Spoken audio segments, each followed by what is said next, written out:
Phone tapping కేసులో కీలక సూత్రధారి అని ఆరోపణలు ఎదుర్కొంటున్న ఎస్ఐబి మాజీ చీఫ్ ప్రభాకర్ రావు ఇప్పట్లో భారత్కొచ్చే సూచనలు ఎక్కడా కనిపించట్లేదు. ఆరోగ్యం బాగాలేదని కుదుటపడ్డ తర్వాత వచ్చి అన్ని విషయాలు చెప్తానని పోలీసులకైనా ఒక లేఖ రాశారు.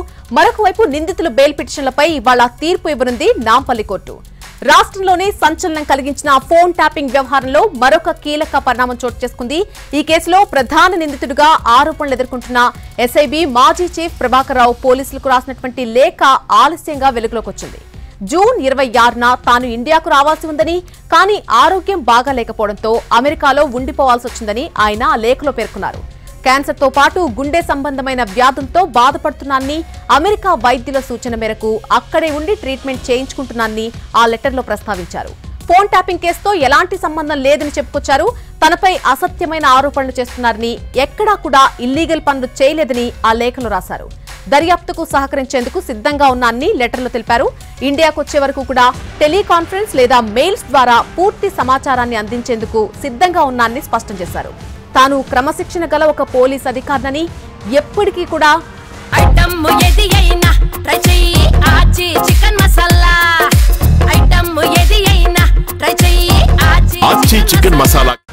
ఎక్కడికి కూడా తప్పించుకుని పోయేటువంటి పరిస్థితి లేదని వివరణ ఇచ్చారు. ఆరోగ్యం కుదుటపడిన తర్వాత ఇండియాకు వస్తానని లేఖలో చెప్పారు. పోలీసుల ముందు హాజరై అన్ని ప్రశ్నలకు సమాధానం చెప్తానని స్పష్టం చేశారు ప్రభాకర్ రావు. గత బీఆర్ఎస్ హయాంలో అనధికారికంగా రాజకీయ నేతలు, పలువురు ప్రముఖులు, కొందరు ప్రైవేట్ వ్యక్తుల ఫోన్లను ట్యాప్ చేశారని ప్రభాకర్ రావుపై ఆరోపణలున్నాయి. కొత్త ప్రభుత్వం అధికారంలోకి రాగానే ట్యాపింగ్ కు సంబంధించిన ఆధారాలు ధ్వంసం చేశారు అనేటువంటి అభియోగాలతో ప్రభుత్వం ప్రత్యేక సిట్ ఏర్పాటు చేసింది. ఇప్పటికే ఈ కేసులో ప్రణీత్ రావు, భుజంగరావు, తిరుపతన్న, రాధాకిషన్ రావులను పోలీసులు అరెస్ట్ చేశారు. ఎస్ఐబి మాజీ చీఫ్ ప్రభాకర్ రావు పైన ఇప్పటికే నాన్ బెయిలబుల్ పీటీ వారెంట్ జారీ అయింది. ఫోన్ ట్యాపింగ్ కేసులో మరోసారి బెయిల్ పిటిషన్ దాఖలు చేశారు నిందితులు. 4వ ఛార్జ్ షీట్ రిటర్న్ కావడంతో బెయిల్ పిటిషన్ వేశారు నిందితులు. అరెస్ట్ చేసి 100 రోజులు దాటిందని నిందితుల తరపు న్యాయవాదులు కోర్టు దృష్టికి తీసుకెళ్లారు.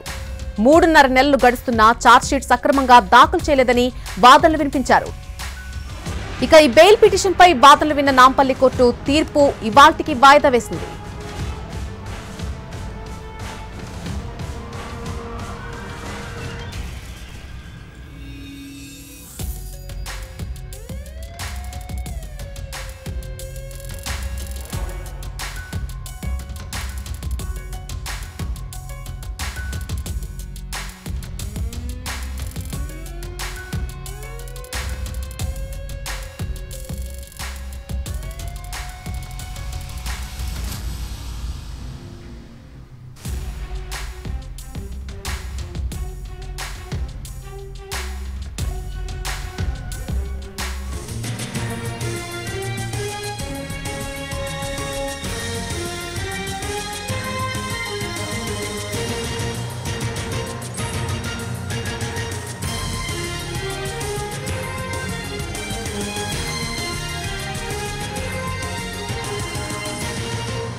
మనం రీసెంట్ అప్డేట్ చూస్తున్నాం. ఫోన్ ట్యాపింగ్ కేసులో 3 నిందితుల బెయిల్ పిటిషన్ కూడా మరోసారి కొట్టేసింది నాంపల్లి కోర్టు.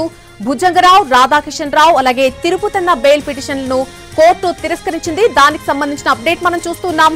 అరెస్టు చేసి 100 రోజులైనా సరే ఛార్జ్ షీట్ దాఖలు చేయలేదని బెయిల్ పిటిషన్ లో పేర్కొన్నారు నిందితులు. కనుక డిఫాల్ట్ బెయిల్ ఇవ్వాలని కోర్టును కోరడం జరిగింది. కోర్టు మాత్రం వాళ్లకు బెయిల్ ఇచ్చేందుకు నిరాకరించింది.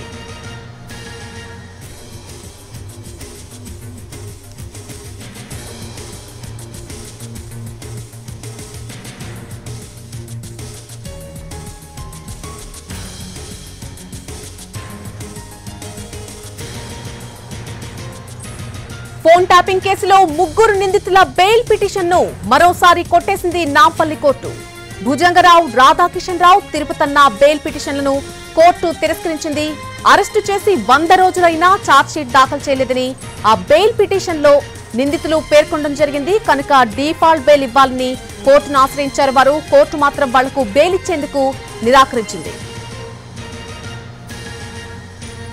ఇదే విషయానికి సంబంధించి పూర్తి అప్డేట్ మా crime input editor Ramesh Vaitla అందిస్తారు. రమేష్ వైట్ల, మరొకసారి నాంపల్లి కోర్టు వాళ్ళ బెయిల్ పిటిషన్లు కొట్టేసినట్టుగా తెలుస్తోంది. పూర్తి వివరాలు ఏంటి కేసుకు సంబంధించి?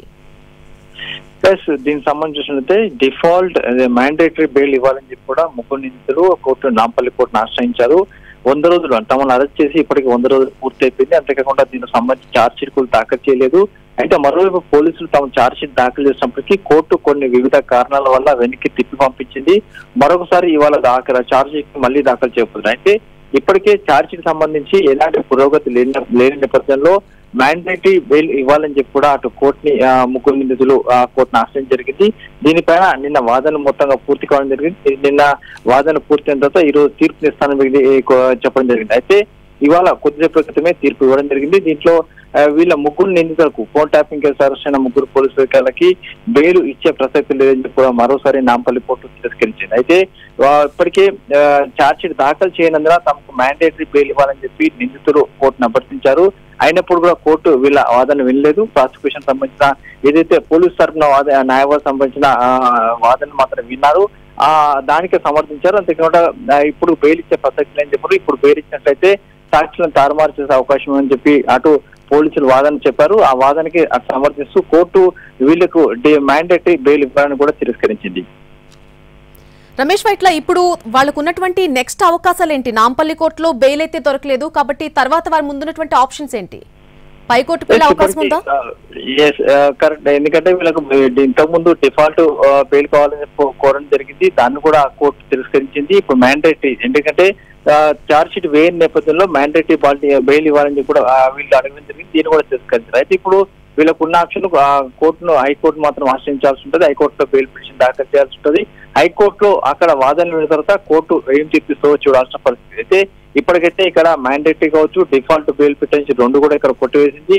కాబట్టి వీళ్ళు పైకోర్టుని తప్పనిసరిగా ఆశ్రయించబోతున్నారు. అక్కడ ఆశ్రయించిన తర్వాత కొత్తగా ఎలాంటి ఆదేశాలు వస్తాయి చూడాల్సిన అవసరం ఉంది. అయితే మరొక వైపు ప్రభాకర్ రావు ఒక లేఖ కూడా రాశారు. తాను ఇప్పట్లో ఇండియా వచ్చే సూచనలు లేవన్నట్టుగా కూడా ఆ లేఖ చాలా స్పష్టం చేస్తోంది. మరి ఆయన విషయానికి సంబంధించి అధికారులు ఏ రకంగా ముందుకు వెళ్లే అవకాశం కనిపిస్తోంది రమేష్ వైట్ల?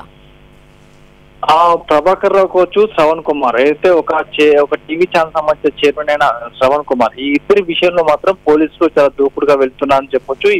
ఈ వ్యవహారంలో ఇప్పటికే వీళ్ళిద్దరి మీద NVW నాన్ బెయిలబుల్ వారెంట్లు కూడా జారీ చేయించారు. అయితే ఈ నాన్ బెయిలబుల్ వారెంట్లు పట్టుకొని వీటి ఆధారంగా అటు ఇంటర్పోల్ అంటే త్రూ సిఐడి, మన తెలంగాణ స్టేట్ లో ఉన్న సిఐడి ద్వారా సిబిఐని ఆశ్రయిస్తారు. సిబిఐ నుంచి ఇంటర్పోల్ ఆశ్రయించారు. ఇంటర్పోల్ ఆశ్రయించిన తర్వాత అక్కడ బ్లూ కార్నర్ నోటీస్ ని జారీ చేస్తారు.